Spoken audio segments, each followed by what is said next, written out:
Duke takes a simple woman to his brother's wedding, and the bride kneels and calls her Your Majesty. The moment the bride dropped to her knees, the entire church went silent. Fans paused mid-flutter. The vicar's mouth fell open.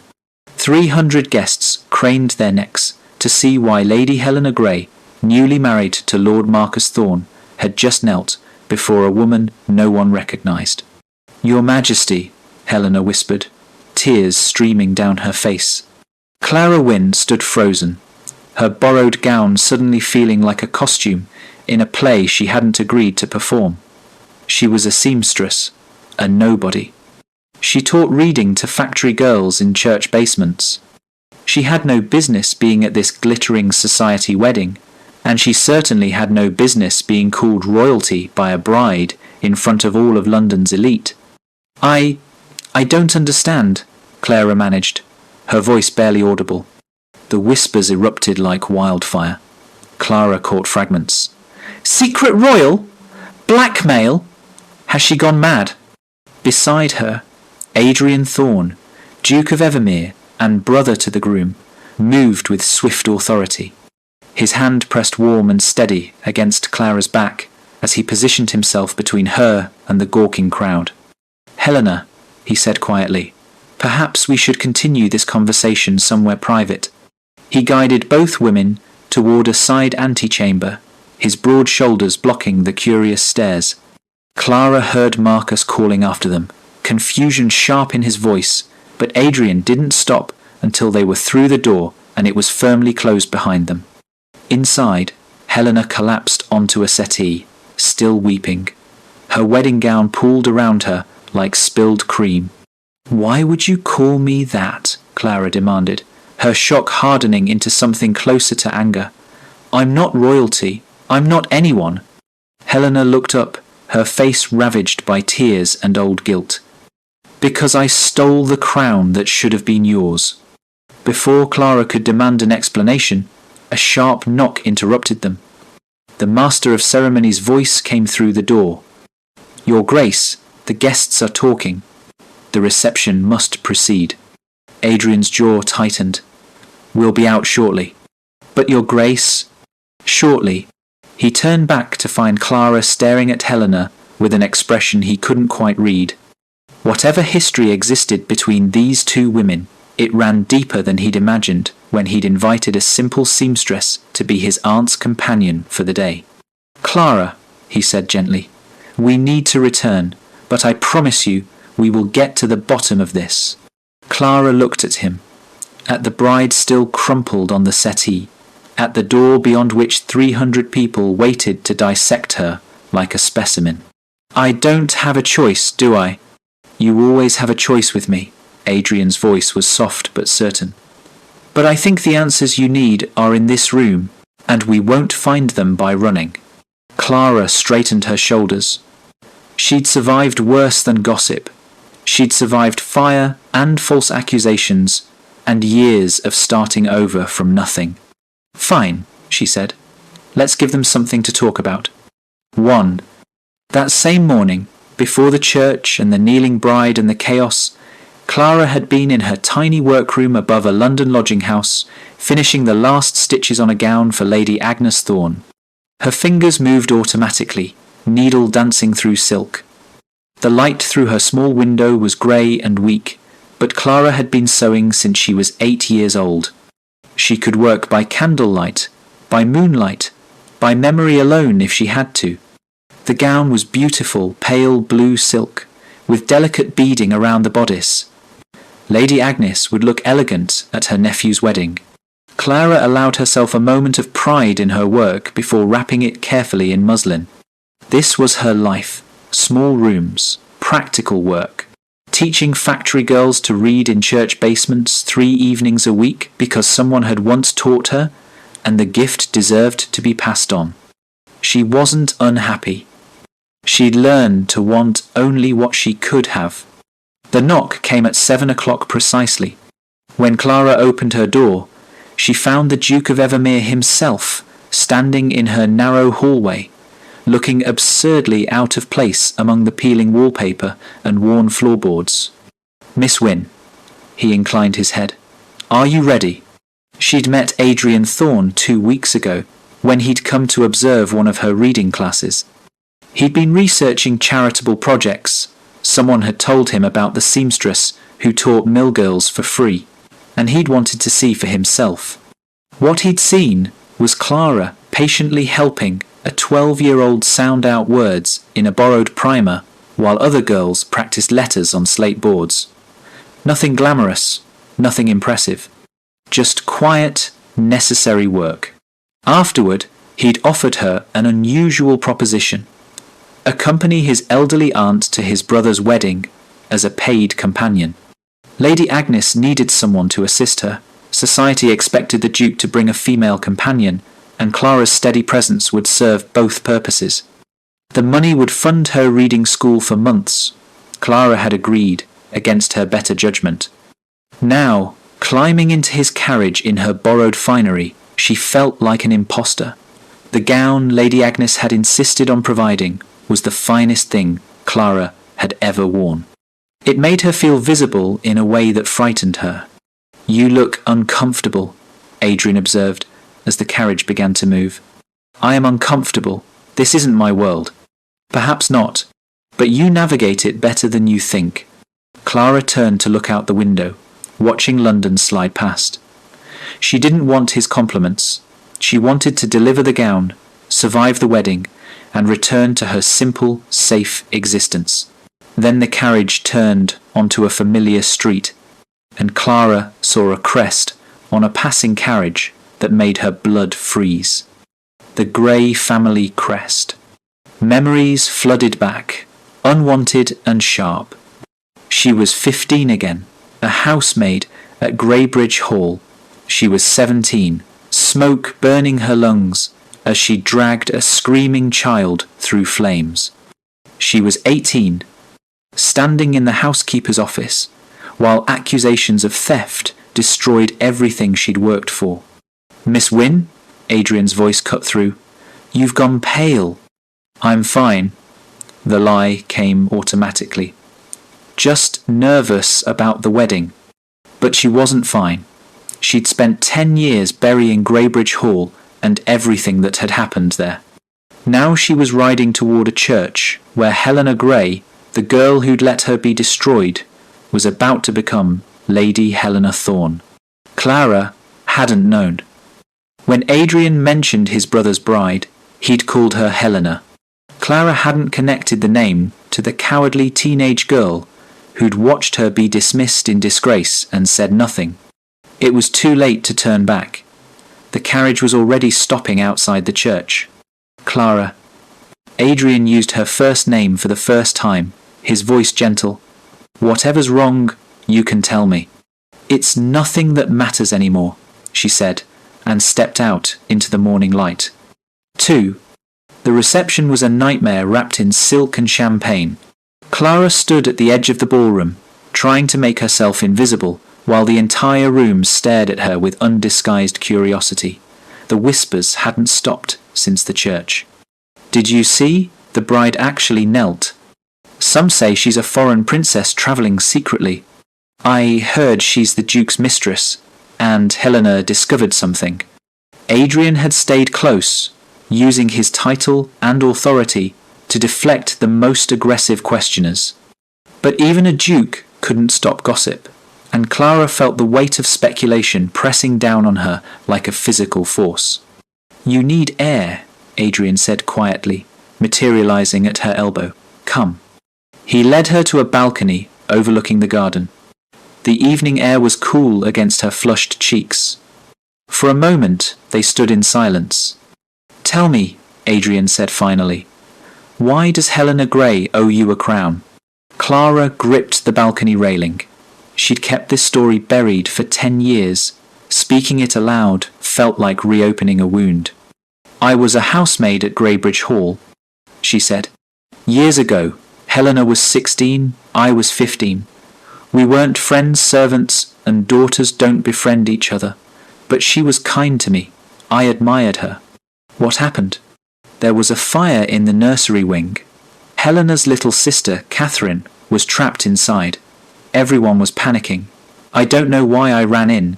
Instinct, maybe. I pulled Catherine out through the smoke. She was screaming, and I was coughing blood for a week afterward. But she lived. Adrian's expression had grown very still. You saved her life. For all the good it did me. Clara's voice turned bitter. A few days later, an heirloom necklace went missing. The housekeeper accused me. I was new, I was poor, and I'd been in the family's rooms during the fire. Easy suspect. Helena didn't defend you. No. She knew I hadn't taken anything. She knew I'd risked my life for her sister. But her father was furious, and Helena was terrified of him, and it was easier to let the servant girl take the blame. Clara's hands tightened on the railing. I was dismissed without references. Do you know what that means for a woman like me? It means no respectable household will hire you. It means starting over from nothing. How did you survive? I learned to sew. I found lodging houses that didn't ask questions. I worked until my fingers bled. Clara finally looked at him. I rebuilt my life, Your Grace. It took years, but I did it. And now Helena Grey kneels before me at her own wedding and calls me Your Majesty, and I don't know whether to laugh or scream. Adrian was quiet for a long moment. When he spoke, his voice was rough. You should have told me. I never would have brought you here if I'd known. You didn't ask about my past, and I didn't think it mattered anymore. Clara smiled bitterly. I thought I'd buried Greybridge Hall. Apparently, it was just waiting to dig itself up. Before Adrian could respond, Marcus appeared in the balcony doorway. His face was strained. Helena won't continue the reception until she's spoken to Miss Wynne properly. She's demanding a private meeting, she says. He swallowed. She says she won't rest until she's confessed everything. Adrian and Clara exchanged glances. Then, I suppose, Clara said quietly, we should let her confess. 3. The morning room was small and private, far from the ballroom's noise. Helena sat in her wedding gown, still beautiful despite tear-streaked cheeks. Marcus stood by the window, clearly uncomfortable.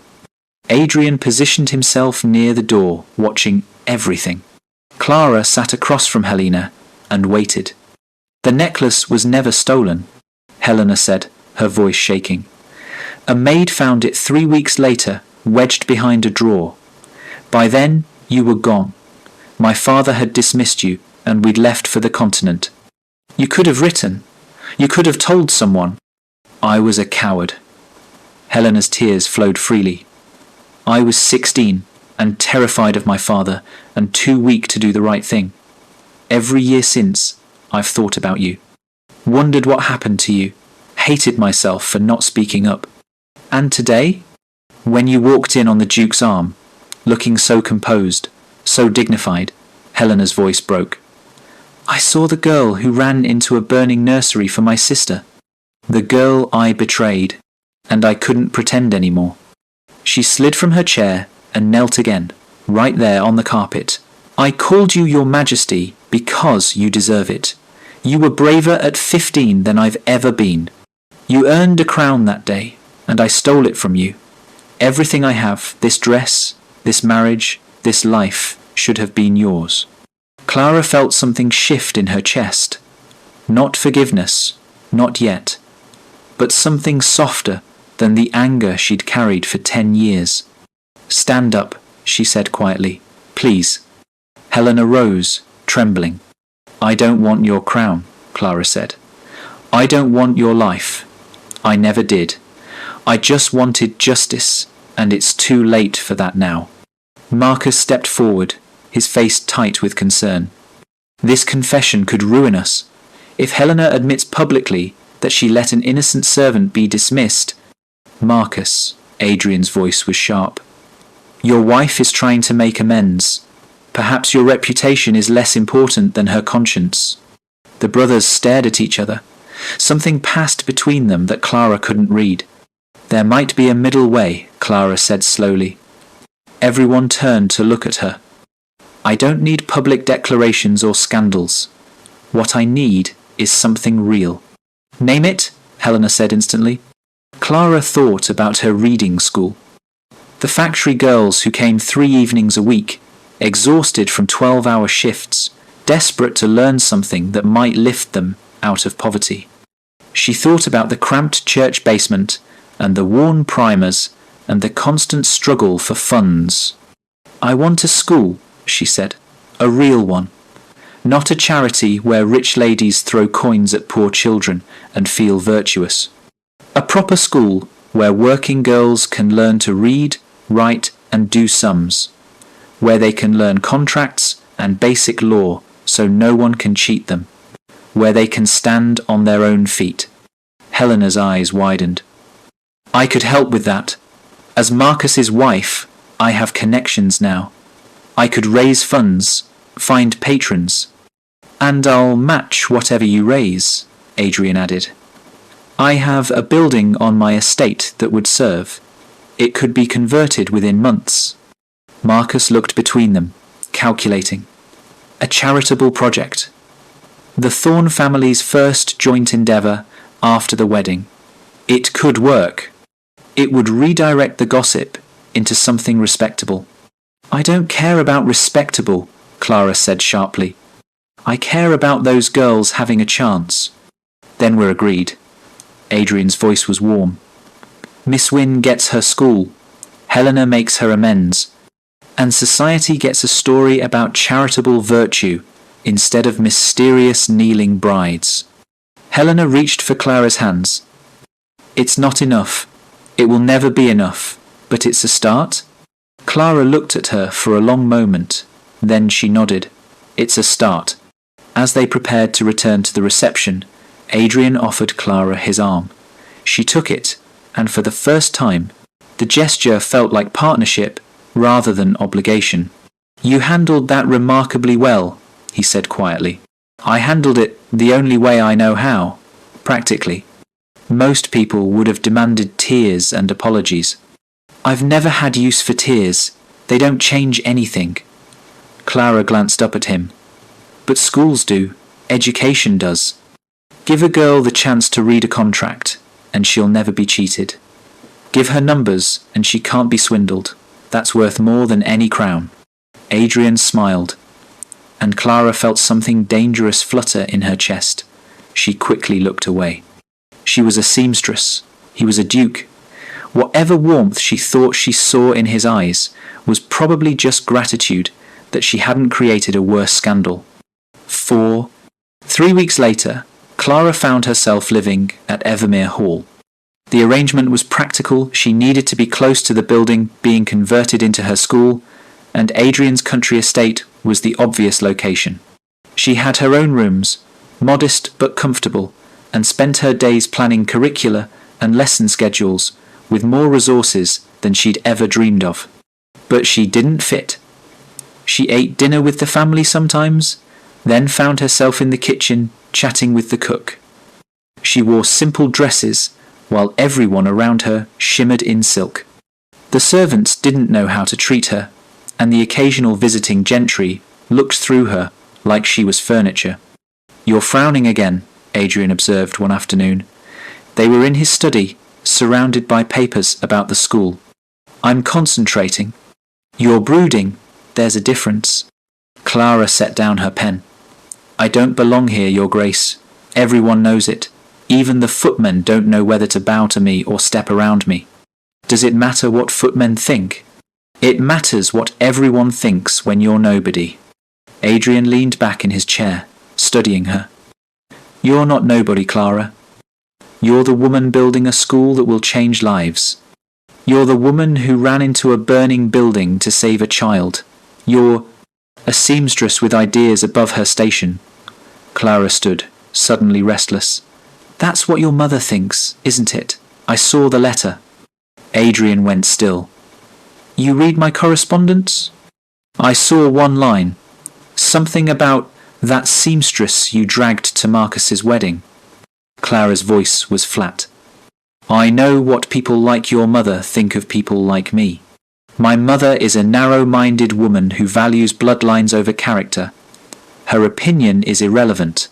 To you, maybe. But when this school is built and I go back to my real life, she'll still be your mother. And I'll still be the scandal you collected. Adrian stood too, moving around his desk toward her. Is that what you think? That you're something I collected? I don't know what I think anymore. Clara wrapped her arms around herself. This isn't my world. These aren't my people. You've been kind, but kindness isn't. It isn't. Isn't what? Enough to bridge what we are. She expected him to agree, to nod politely and acknowledge the gulf between them. Instead, he moved closer. Clara, look at me. She did, reluctantly. His eyes were dark and intent. I didn't bring you to that wedding because I needed a companion for my aunt. I brought you because for 2 weeks I watched you teach factory girls with more patience and passion than any tutor I've ever hired. Because you spoke to me like I was a man instead of a title. Because when you laugh, it sounds like you mean it. Clara's heart hammered. Your grace. Adrian. My name is Adrian. And I'm trying to tell you that my mother's opinion is irrelevant. Because I have no intention of letting you go back to your real life. Not if I can help it. What are you saying? I'm saying that He stopped, frustrated. I'm saying that when this school is built, I don't want you to leave. I'm saying that these past weeks have been the happiest I can remember. I'm saying... A knock at the door interrupted him. The butler's voice. Your Grace, Lady Helena and Lord Marcus have arrived. Adrian's jaw tightened. We'll finish this conversation later. But Clara wasn't sure she wanted to finish it. She wasn't sure she could survive hearing what he might say next, or the inevitable moment when reality crashed back in and reminded them both who they actually were. 5. The London gathering was smaller than the wedding, but no less elegant. Marcus and Helena's townhouse glittered with candlelight and expensive guests. This was the evening they would formally announce their charitable project, the Evermere School for Girls. Clara arrived on Adrian's arm, but this time she wore a gown of her own making. Simple grey silk, well constructed, nothing borrowed or false. She was done pretending to be something she wasn't. The room buzzed with the same people who'd witnessed Helena's kneeling. They watched Clara with hungry curiosity, waiting for more scandal. After dinner, Helena rose to speak. The room quieted. Many of you were at my wedding, Helena began. Many of you saw me do something unusual. You've been speculating about it ever since. Tonight, I want to tell you the truth. Clara's stomach clenched. She hadn't expected this. Helena told the whole story. The fire at Greybridge Hall, the child Clara had saved, the false accusation, and Helena's cowardly silence. She told it calmly, without self-pity, without excuses. I called Clara Wynne Your Majesty because she earned that title with courage I couldn't match. Helena concluded. She risked her life for my family, and I let her be destroyed for it. I've spent 10 years living with that guilt. Tonight, I'm trying to make amends. She walked to where Clara stood frozen and knelt again, deliberately, in front of everyone. You taught me what courage looks like, Helena said.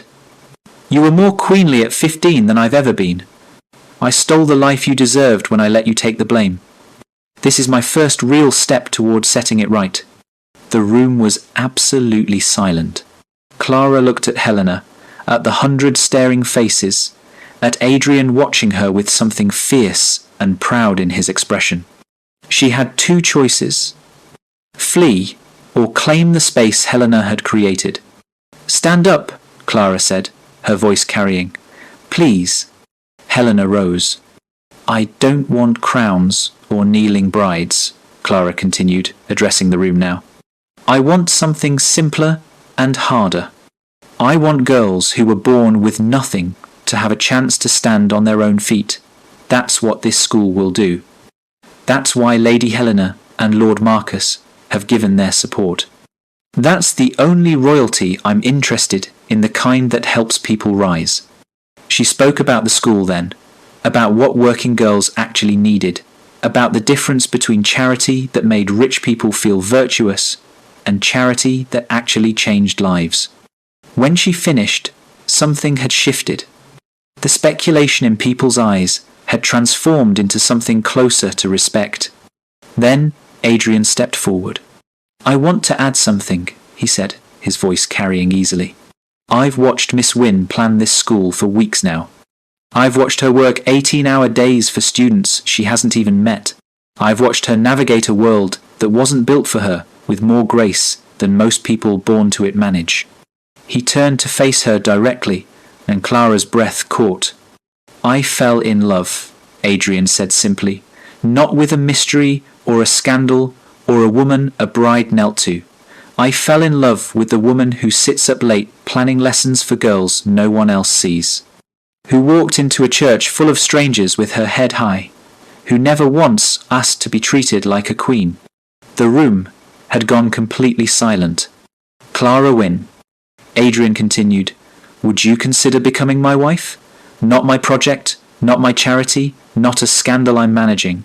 My equal, my partner, my duchess, if you'll have me." Clara stared at him. Her mind raced through every reason this was impossible.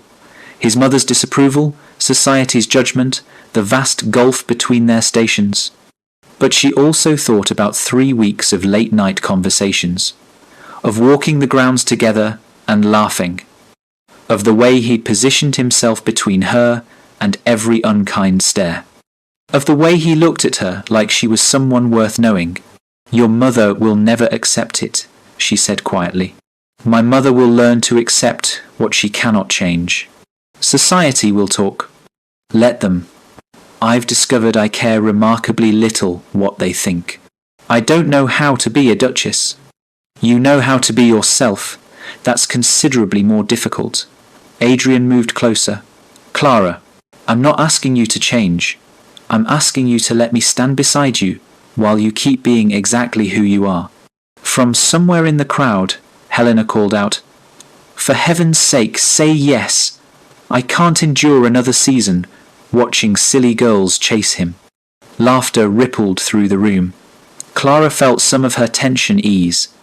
She looked at Adrian, really looked, not at the title, but at the man who had quietly believed in her dreams, shielded her from cruelty, and was now risking his standing to claim her publicly.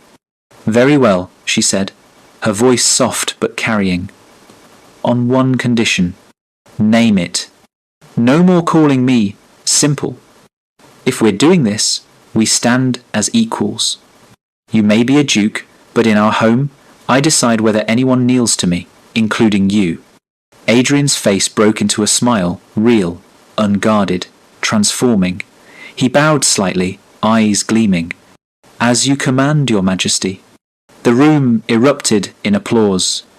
Later, much later, Clara stood at a window in Adrian's study, watching moonlight silver the gardens. The guests had finally departed. The evening had ended in triumph rather than scandal. And somewhere in the house, her future husband was probably receiving congratulatory letters and worried notes from relatives. Her future husband. The words still felt impossible. "You're brooding again," Adrian said from the doorway. "I'm thinking. There's a difference."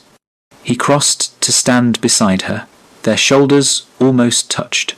Having second thoughts, Clara considered the question honestly. "I'm terrified," she admitted. "I don't know how to do this. Any of it. Neither do I, really. But I suspect we'll figure it out together." She finally looked at him. "Why me? There are 100 women who'd be easier, who'd fit. Because easy has never interested me. Because fitting in is overrated." Adrian's voice softened. "Because when you look at me, you see Adrian.